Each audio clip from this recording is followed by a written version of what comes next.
Welcome to Tips from Trestle. This podcast is dedicated to discussing the senior living industry with a unique focus on food, hospitality, and leadership. I'm your host, Aaron Fish. As a 25-year veteran of the hospitality industry, I've focused my work on creating exceptional experiences for the customers we serve. My goal for this podcast? Educate, inform, and inspire leaders in senior living to bring food and hospitality to the front of mind in our industry. Let's bring the innovative and passionate spirit of hospitality to everything that we do for the residents, families, guests, and employees we serve each and every day. So what are we waiting for? Let's get to it.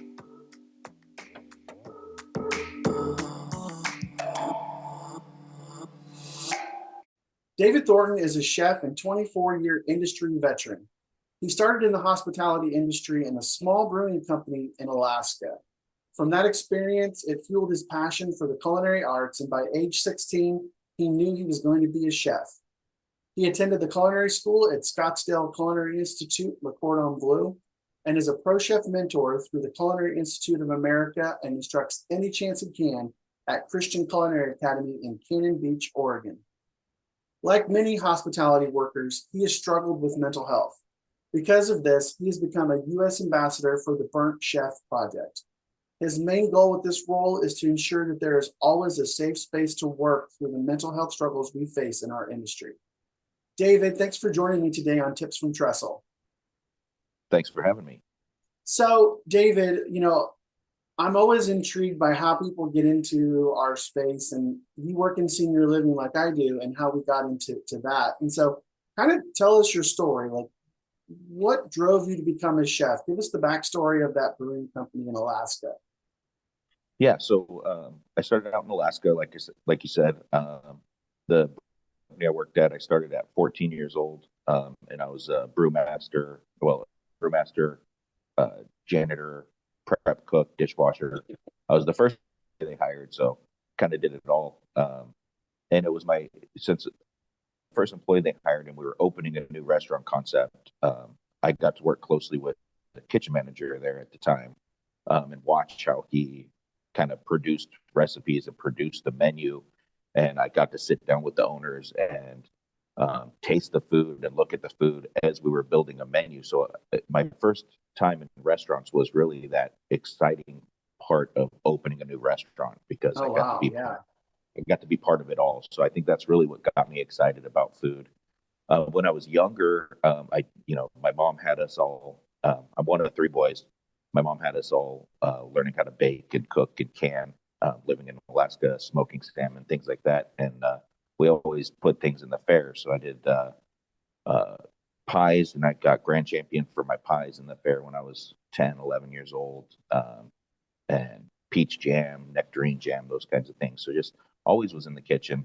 Our rule around the house was, if you cooked, you didn't have to clean or do the dishes. And so I always jumped on cooking, so I wouldn't have to do the dishes. So that's the rule we have in our house. Right. A lot of people have that rule. It's great. So that's really what fueled it. I went to culinary school, like you said, in Scottsdale, Arizona.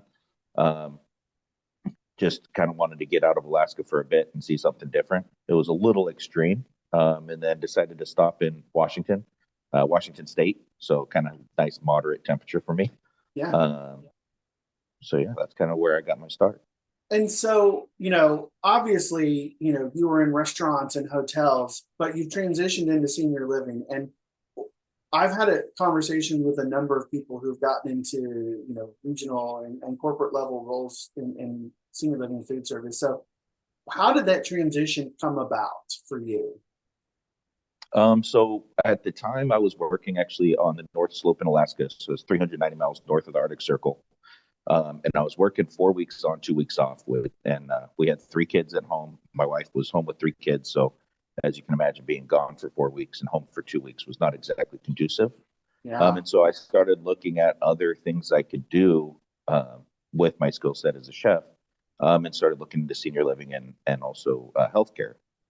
Because senior living, the thing with senior living is our dining rooms typically close at 6:30, right? Yeah. So home by 6:30, 7 o'clock at night every night. And typically most chefs don't have to go in before, between 7 and 9, depending on the community, right?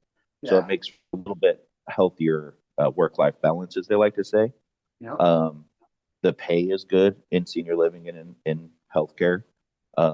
So both of those were part of the reason that I got into it.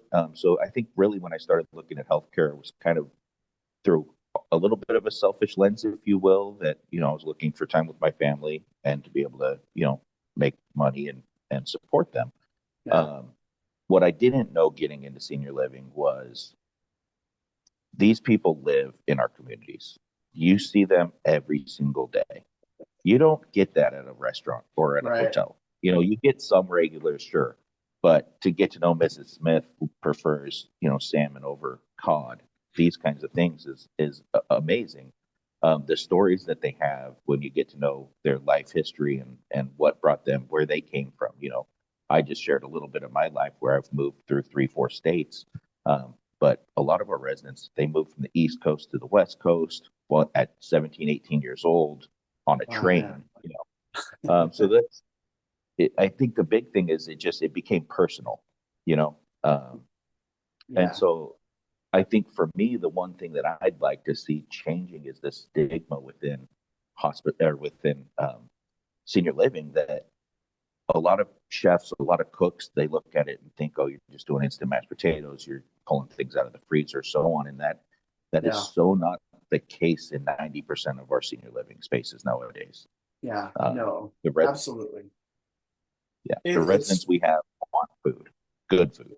they do, yeah, and they expect it, right? And that's it. It's so interesting, because typically when I ask somebody, how'd you get into senior living?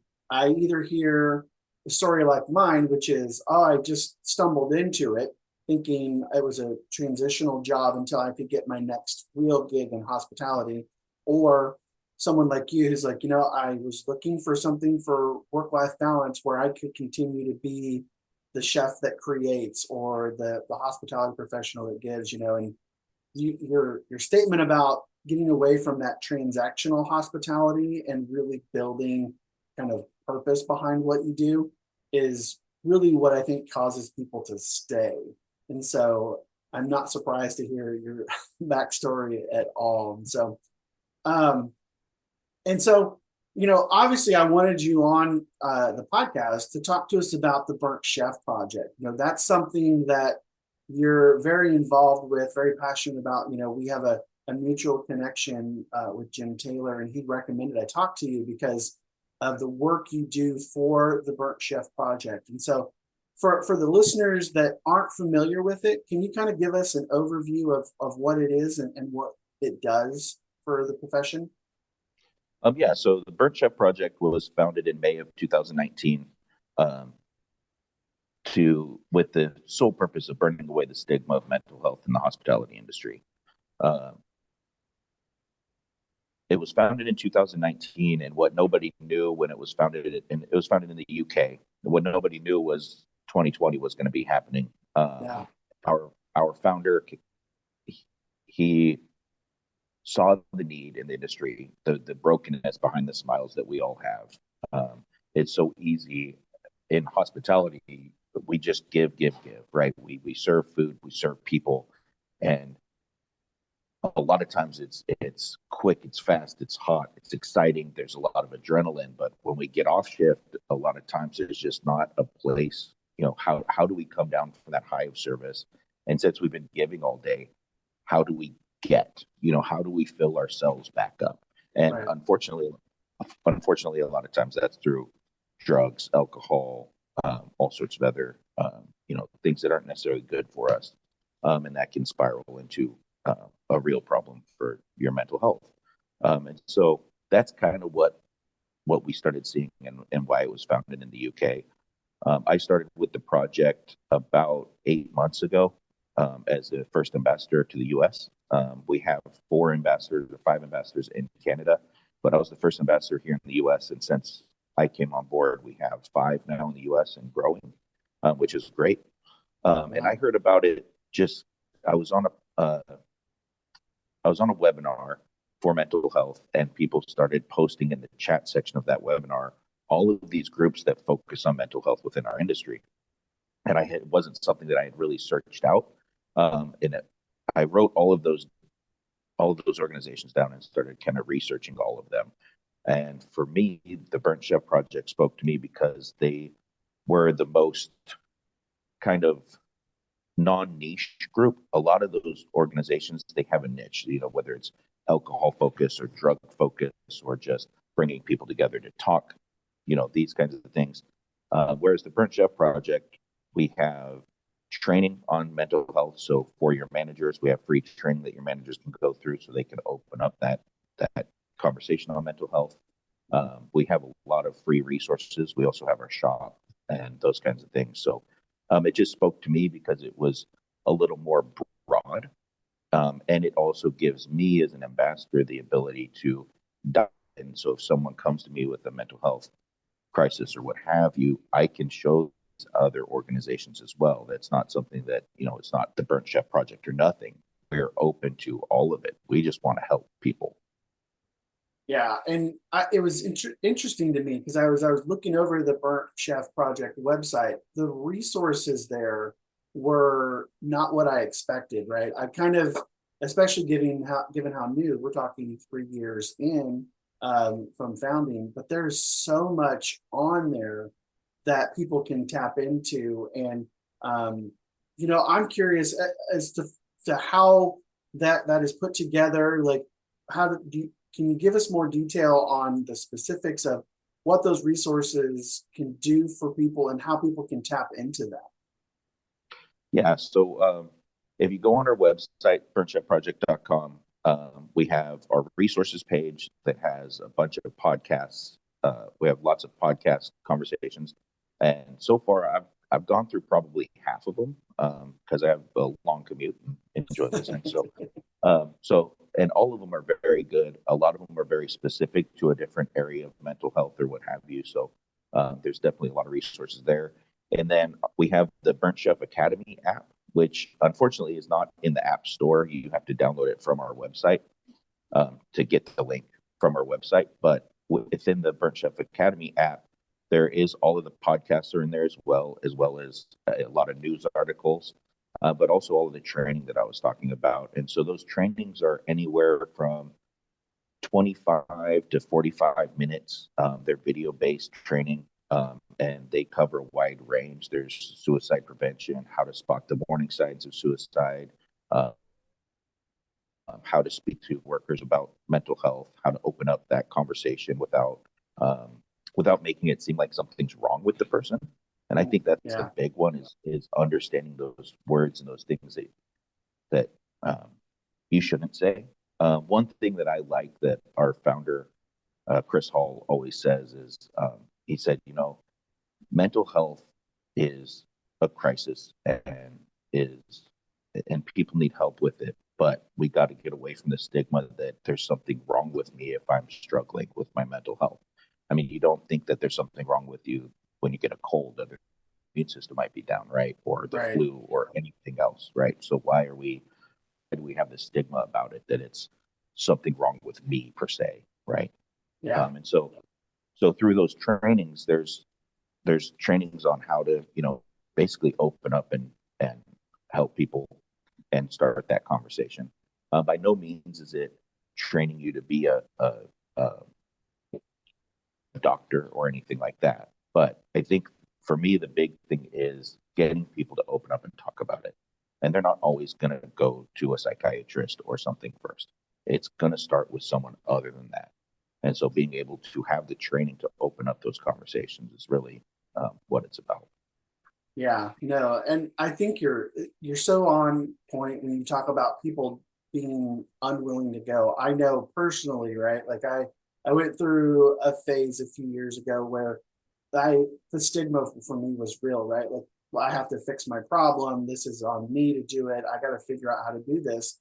And I was completely opposed to the idea of going to a doctor or talking to somebody, and really truly wished that at that point I would have had a resource like the Burnt Chef Project to be able to see the message and hear the message the right way fortunately I was able to kind of get help and pull myself through and get where I'm at now. And it was really, it was probably would have been a whole lot easier having not just a resource like that, but people who are in an industry that I'm in who have a similar background and similar kind of uh, history as far as how they got to where they were. So I wanted to dive in a little bit more. Obviously, as an ambassador, there are things that you do or the ways that you support the project that's unique. And I'd love for you to tell us a little bit more about your role as an ambassador, and how and why that's so important to the project as a whole.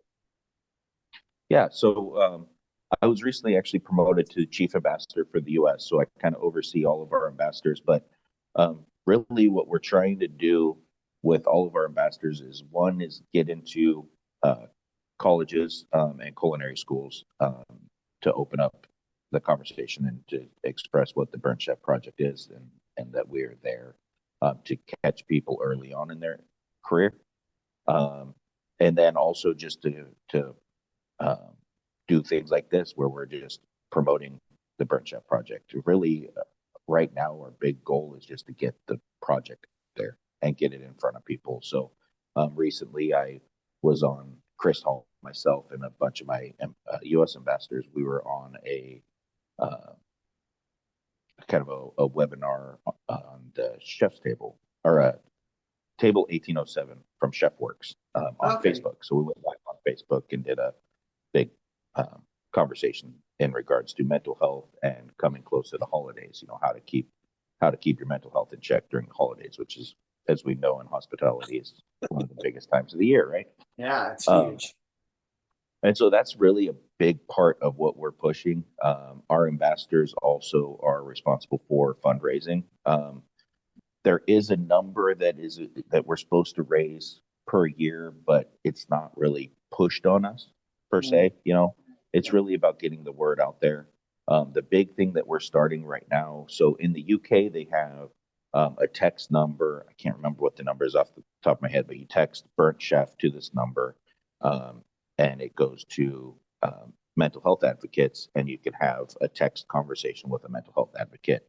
oh The wow. nice thing with the one that we have in the UK is that since it's specific to the Burnt Chef Project, we don't know the person. We don't get any name or anything like that. What we do get from that, though, is we can see how many people are struggling with suicide, how many people are struggling with alcoholism, how many people, and that way we can really pin down what we need to do in each area. And so here in the US and in Canada, we're looking at doing that same thing. We do have text home to a number. Again, I don't know that number off the top of my head. It is on our website. Um, but the thing with that is anybody can text that. It's not specific to hospitality. Mm. So we can't really narrow down how many servers are struggling, how many cooks, how many chefs, that kind of thing. And so that's one thing that we're going to be bringing on this year that's really exciting. So we can really start to kind of pinpoint what we need to focus on in each area, in each state, so to speak. Yeah, I would think that, while mental health and kind of the big picture of services needed are similar, I would imagine that when you kind of dig down to hospitality, professionals just seem to be wired differently. I think work hard, play hard, and you kind of described all of that at the beginning. There's probably some unique challenges out there, and I'm excited to hear that you guys are working towards kind of figuring out how you can dial the knob, so to speak, and figure out how to really provide those industry specific support pieces. That's really kind of cool. Um, I did want to ask a little bit about um, the value and how you're getting over the stigma of mental health, especially in the hospitality and food service realm. Because thinking about that, like, let's just go and blow off steam mindset and that'll fix our problems. Like, what's the biggest challenges around that you have come across around trying to push back against that mindset and really make mental health something that people are more aware of? I think the two big ones, one would be, again, just opening up that conversation. For so long, it's just suck it up and keep moving, Like Yeah. nobody wanted to talk about it. Nobody wanted to hear about it. Saying that you were burnt out as a chef was just something you didn't say. When you said you were burnt out, that meant you were leaving the industry altogether. And that's not healthy. We can't retain our good people if they're getting to that point. We got to talk about it. We got to figure it out. We got to fix it. So I would say that's one big area that's hard to get, especially with some of the older chefs Mhm. in the industry. And also the other part that I find within that also is um, culturally, because the hospitality industry, we employ everyone, right? We have Yeah. every culture in our kitchens, and there are certain cultures that still don't look at mental health as a real thing, or they're not supportive of their family members going to a doctor for mental health because it might be it might be disgraceful for the family, right? Yeah. And so that's another part that I see. Um, is that a big one? I would say the struggle for me was one, not being able to, not feeling like I had anywhere I could talk about it. First off, um, or when I did talk about it, it was it was blown off. It was suck it up. Um, and two, when I would look at and again, one under the resources tab on our website, there's two forms on there that you can download or you can order and hang up in your kitchen. And that's what I did. And I hung it up in some of my kitchens. And it's one of them's the going home checklist, and the other one is a checklist for mental health. And these checklists for mental health, I always looked at like I needed to do all of that in order to have my mental health in check, right? Like Yeah. I needed to run, I needed to exercise, I needed to, all these things. What I've been advocating and telling people is to look at it like a menu. What is it that speaks to you? Going back to what I said before about filling ourselves up, I think that's really a big part of why we end up just getting so drained and so burnt out is we can pour out all of this creativity and all of this love and affection on our patrons and that, throwing out. But what are we doing to fill ourselves up? And I don't want to make it sound like you need to be selfish because that's not what I mean at all.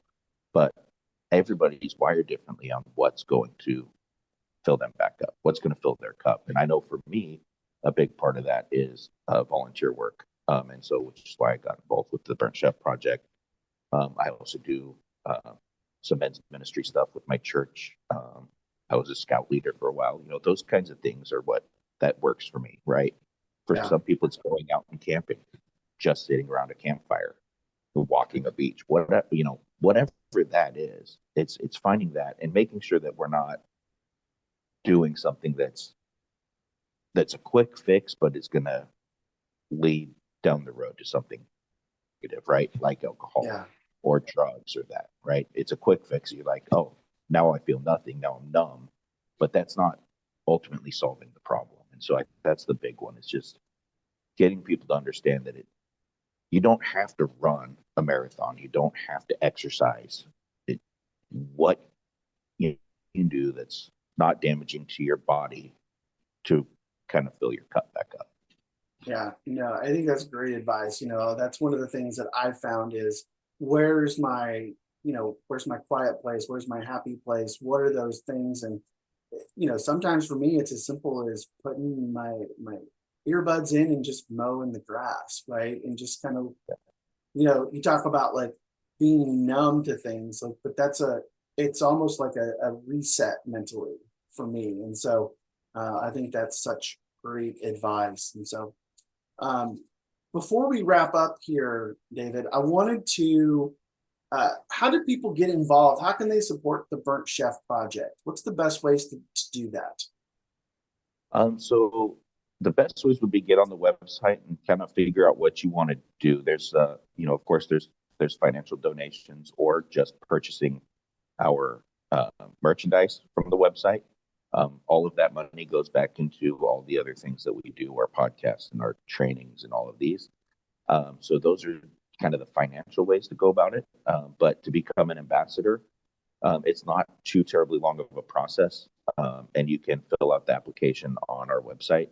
And then typically the process goes from you fill out the application, send in your resume, We review it, and then you have to do all of the trainings on the Burnt Chef Academy app. So we do require all of those trainings so that we know that the people that are becoming our ambassadors are trained.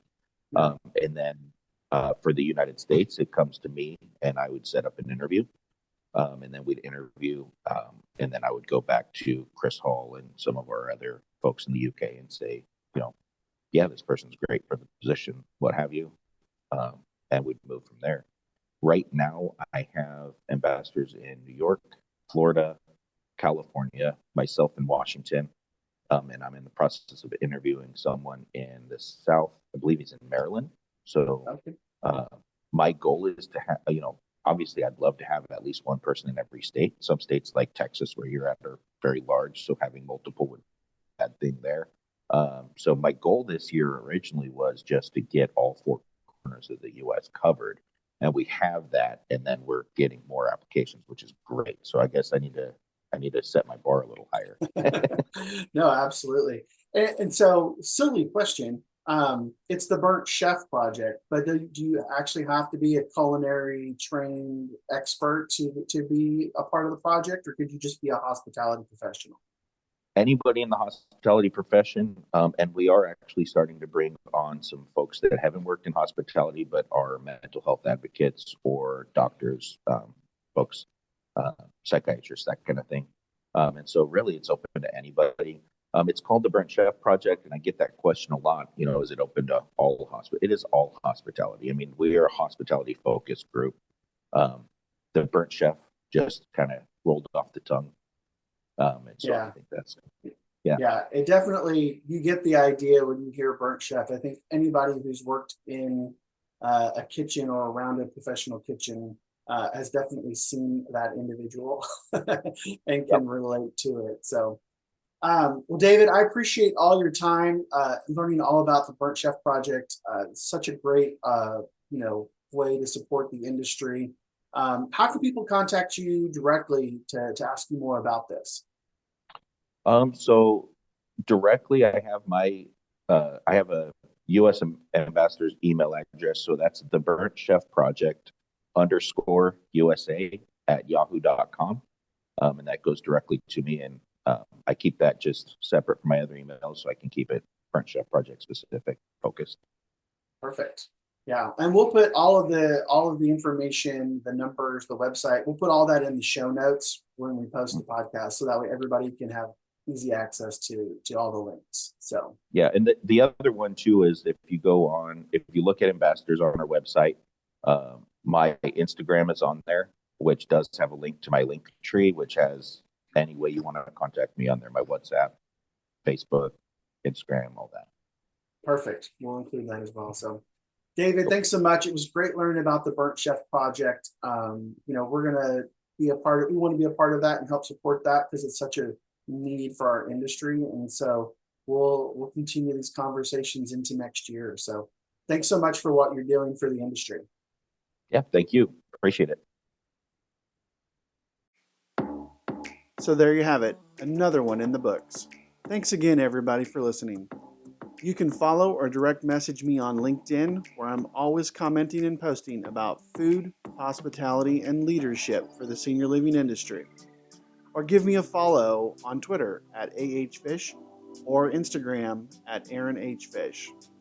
And check out my company, Trestle Hospitality Concepts, at www.trestlehospitalityconcepts.com.